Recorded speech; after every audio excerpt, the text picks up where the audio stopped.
The lights of the MSNBC studio glared brightly as the cameras went live.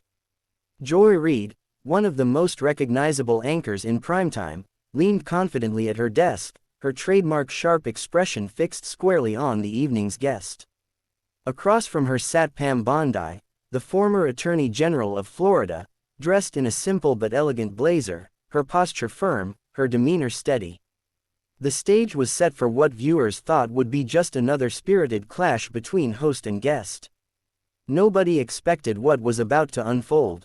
From the start, Reid's tone was combative. She fired off her opening questions like a prosecutor laying out charges, her words heavy with certainty and challenge. "Pam," she began, with a hint of derision, "how can you possibly defend the indefensible? How can you stand here and justify policies that have clearly caused harm?" Bondi didn't flinch. Instead, she offered a calm smile, her voice measured, almost soothing in contrast to Reid's sharpness. "Joy, I think the real question is whether you're interested in the truth, or just the narrative you want your viewers to hear." The comment drew a few murmurs from the live studio audience. Reid's eyes narrowed, her tone growing sharper. She interrupted Bondi mid-sentence, attempting to cut her momentum. "Don't deflect. I'm asking you directly, are you denying the facts that are right in front of us?" But Bondi wasn't rattled. She leaned in slightly, her confidence radiating. "What I'm denying," she said firmly, "is the idea that you can cherry-pick information, twist context, and then call it journalism. The American people deserve better than that." The audience reacted audibly this time, half gasping, half applauding. Reid pushed back harder, trying to regain her footing.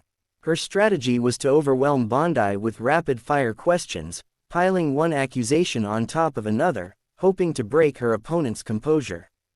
Yet Bondi seemed to thrive under pressure. She listened intently, waited for the right moment, and then responded with precision. "Joy, you've mentioned statistics, let's talk about them. You've claimed that policy X hurt millions, but the actual numbers from the Department of Justice say otherwise.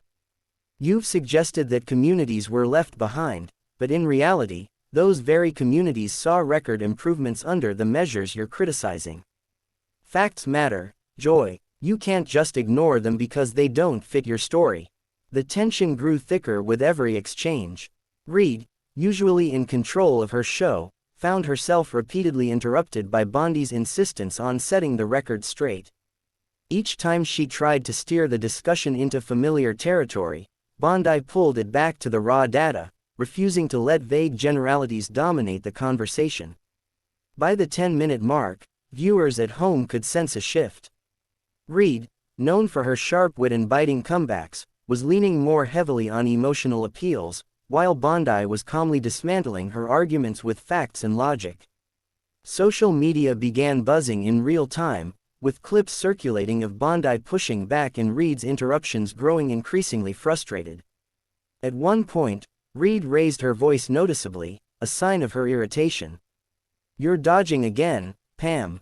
You're refusing to answer the heart of the question," she exclaimed, but Bondi simply tilted her head, her voice unwavering. "No, Joy, what I'm doing is refusing to play along with loaded questions designed to mislead your audience.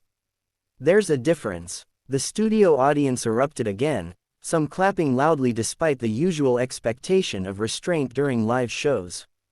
Reid shot a glance toward the crowd, clearly aware she was losing control of the room. The frustration was visible on her face, her lips tightening, her tone turning sharper by the second. Bondi, by contrast, appeared completely at ease. She had done her homework, and it showed. She cited court cases, legal precedents, and real-world examples, laying them out with a clarity that even those unfamiliar with the subject could follow. "When you say these policies were failures," Bondi said, "what you're really ignoring is how many lives they actually improved. Real families, real communities, people who are better off now because of decisions you refuse to acknowledge." The clash had escalated into something far beyond the typical back and forth of political TV. It wasn't just a debate anymore, it was a duel of credibility. And to the shock of many watching, Bondi was holding her ground so firmly that Reid, for the first time in memory, seemed unsure of her footing. As the segment neared its midpoint, Reid attempted one last pivot, hoping to regain momentum.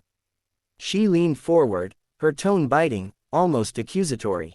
"So tell me, Pam, are you really saying you support these policies, even with all the pain and division they've caused? Are you really standing by that position in front of the nation?" Bondi paused, her expression unreadable. The audience leaned in, the studio heavy with anticipation. For a brief second, it felt as though time itself had slowed. Reid's question hung in the air, sharp and final, meant to corner Bondi once and for all. And that was the moment, right before Bondi delivered the one sentence that would flip the entire interview upside down, stun the anchor, and send shockwaves across the nation. The silence in the studio felt almost cinematic. Joy Reid's question lingered, weighted and deliberate, meant to corner Pam Bondi into either defending the indefensible or backpedaling under pressure. But Bondi didn't blink. Instead, she leaned forward just enough to close the space between herself and Reid, her voice calm but edged with unmistakable steel. "Joy," Bondi began slowly, her eyes locked on the host, "the only division one see tonight is between the truth and the story you keep trying to sell." The words hit the air like a thunderclap. The audience gasped audibly, some clapping, some simply stunned into silence. Joy Reid, usually quick with a retort, froze for a split second, her lips parted but no words coming out. Her trademark smirk faltered. For the first time, she looked genuinely caught off guard. The cameras captured every second of it. Reid shifted in her seat, blinking rapidly, as though searching for the perfect comeback. But Bondi pressed on, unwilling to surrender the moment. "You claim these policies created pain," she continued, her voice gaining strength, "but what really causes pain is misinformation. What really divides this country is when networks like yours feed people half the truth and call it journalism. That's the real betrayal to the nation." The crowd broke into applause again, louder this time. The sound of clapping, usually subdued on political shows, rang out clearly through the studio. Reid raised her hand, attempting to quiet the audience, but it only underscored her loss of control. Trying to recover, Reid leaned back and laughed nervously. "Pam, with all due respect, you're spinning," she said, her tone laced with frustration. "This isn't about me, it's about the facts." But Bondi wasn't finished. She calmly spread a stack of printed documents across the table. "Then let's talk about facts," she said, tapping the papers. "Here's the DOJ data. Here's the court ruling. Here are the numbers your producers chose not to include in your segment tonight. The facts don't fit your script, Joy, and that's why you keep talking over me. Because if your viewers actually saw the truth, they'd start questioning you, not me." The camera briefly panned to Reid, who sat visibly stiff, her jaw tightening. For someone known for her ability to dominate live interviews, she looked more like someone trying to catch her breath in the middle of a storm. Meanwhile, Bondi remained composed, her delivery sharper with every sentence.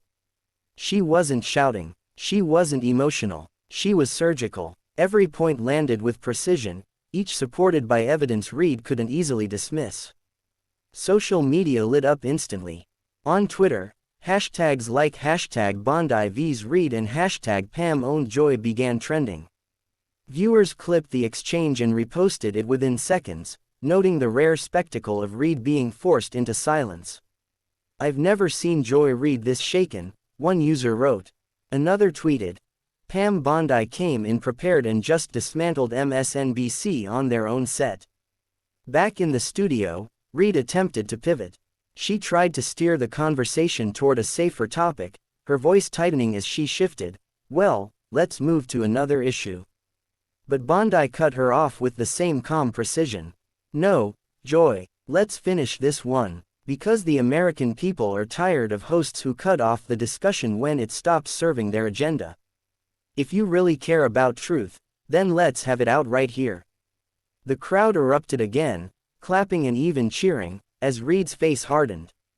She forced a smile, but it was clear the ground had shifted beneath her feet. Bondi had taken the driver's seat, and nothing Reid said could pull it back. For the next several minutes, Bondi laid out a series of examples that backed up her argument. She cited statistics about economic recovery, court victories, and case studies from her time as Attorney General. She framed her points with clear, simple language, cutting through the noise. "You keep saying people were harmed," Bondi said firmly, "but these are real families who are stronger now than they were before. That's not spin, that's reality. And your refusal to acknowledge it is why your viewers are more divided than ever." By the time the segment wrapped, the energy in the studio was electric. Joy Reid thanked Bondi through a forced smile, but her voice lacked its usual authority. She closed the show with a clipped transition, clearly eager to move past the exchange. But the moment couldn't be contained. Within hours, clips of the confrontation dominated social media feeds and news cycles. Conservative outlets hailed Bondi's composure and praised her for exposing media bias in real time. Even some liberal commentators admitted Reid had been caught off guard. The exchange wasn't just another cable news skirmish, it was a cultural moment. By the following morning, headlines blared, "Pam Bondi stuns Joy Reid on live TV," "Reid left speechless after Bondi's takedown," and "Bondi brings the receipts." Talk radio replayed the clip endlessly. Pundits dissected the power dynamics of the interview, with many acknowledging that Bondi's calm, fact-driven approach had delivered a rare blow to one of cable's toughest anchors. For Joy Reid, the fallout was uncomfortable. Critics accused her of losing control of her own show. Supporters tried to defend her, insisting Bondi had used deflection tactics, but the viral clips told a different story. As for Pam Bondi, the interview elevated her profile overnight. Her calm, calculated performance was hailed as a masterclass in preparation and poise. To her supporters, she wasn't just answering questions, she was pulling back the curtain on the media machine itself. And for millions of viewers across the nation, the image of Joy Reid, stunned into silence while Bondi calmly dismantled her arguments, became the moment they would remember. It wasn't just a debate. It was a reckoning on live television.